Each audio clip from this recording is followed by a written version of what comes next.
Pengenalan.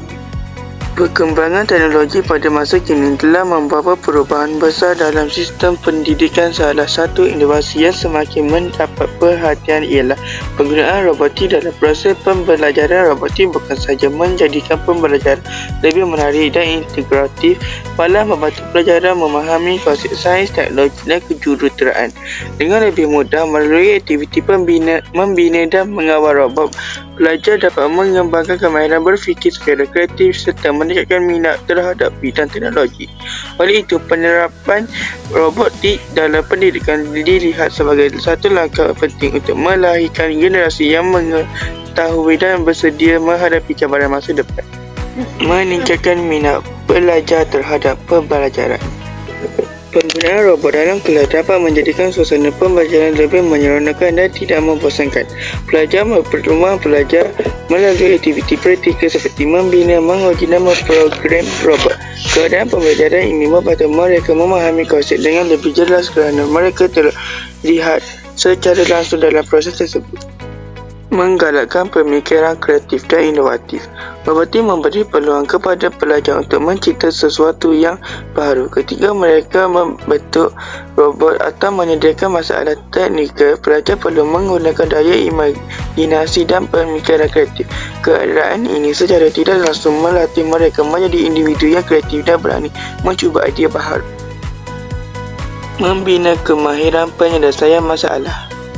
Dalam proses pembina robot, pelajar sering menghadapi pelbagai cabaran seperti kesilapan pengaturcaraan atau kegagalan robot berfungsi dengan baik. Situasi ini mendorong mereka untuk berfikir secara logik dan mencari penyelesaian yang tepat. Kemahiran penyelesaian masalah ini sangat penting dalam kehidupan seharian dan juga kejayaan masa depan. Menggalakkan kerjasama dalam kumpulan. Aktiviti robotik biasanya dilakukan secara berkumpulan. Pelajar perlu bekerjasama, berkongsi idea dan membantu antara satu sama lain untuk menyiapkan projek. Melalui proses ini, mereka belajar tentang kepentingan komunikasi, toleransi dan kerja berpasukan. Memperkukuhkan pembelajaran sains dan teknologi. Robotik membantu pelajar memahami konsep sains, matematik dan teknologi dengan cara yang lebih mudah. Apabila pelajar melihat sendiri bagaimana robot berfungsi melalui pengaturcaraan dan penggerakan mekanikal, mereka dapat mengaitkan teori yang dipelajari dengan situasi sebenar. Pembelajaran secara praktikal ini menjadikan ilmu lebih mudah difahami dan diingati. Melatih pelajar berfikir secara kritis. Semasa menjalankan projek robotik, pelajar sering menghadapi pelbagai cabaran seperti kesilapan reka bentuk atau masalah dalam pengaturcaraan. Situasi ini memerlukan mereka berfikir secara logik dan kreatif untuk mencari penyelesaian. Latihan seperti ini sangat penting untuk membentuk pelajar yang mampu menghadapi cabaran dalam dunia sebenar. Mengembangkan bakat dan minat dalam bidang teknologi.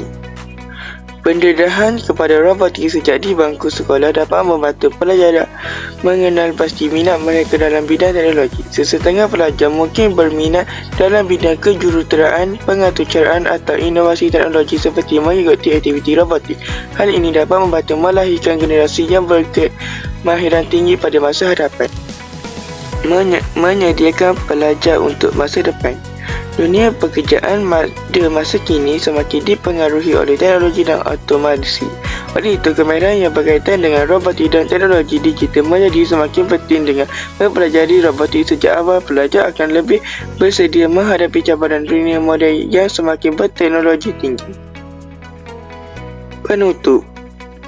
Kesimpulannya, robotik memainkan peranan penting dalam memerdekakan sistem pendidikan. Penggunaan teknologi ini bukan sahaja meningkatkan minat pelajar terhadap pelajaran, malah membentuk generasi yang kreatif, inovatif dan berkemahiran tinggi. Oleh itu, usaha memperkenalkan robotik dalam pendidikan perlu terus diperkembangkan agar pelajar dapat bersedia menghadapi dunia yang semakin berasaskan teknologi.